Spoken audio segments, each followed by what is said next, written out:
The role that I would most identify to is going to be the professional counselor with a Christian worldview. I want to continue to work for the state and help the clients that I have in the counseling side instead of the child welfare side.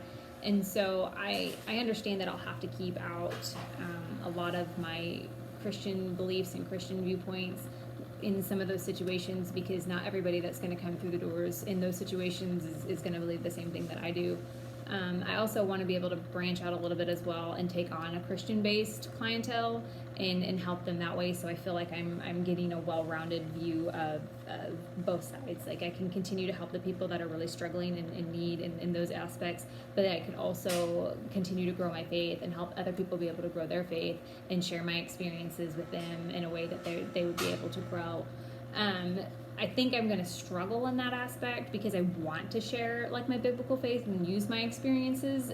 Even now in the job that I have, I want to share them, like, hey, this is what has helped me, and I am able to encourage them to, hey, get out there and you can join a Bible study, or you can join get a church, or find some way to be involved. I just have to make sure that I'm not pushing just church. It's an option along with other options. And so I do have an opportunity to help in that aspect, but I have to be very careful about making sure that it doesn't seem that I'm imposing my beliefs on them. I'm just giving them different options of ways that they could get involved or find a community, or get the help that they are seeking. The integration model, I agree with the last one, the allies model, where it says all truth is God's truth, and the psychology and Christian theology can exist and inform each other. I really believe that God has a plan for the way that our minds work, and the devil attacks our minds significantly.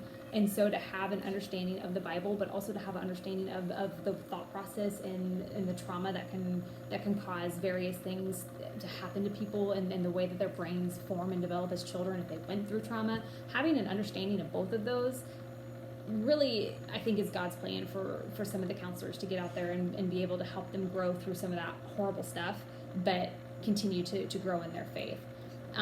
The code 4B of the ethics states briefly that it is keeping your personal thoughts and opinions and not imposing them on other people.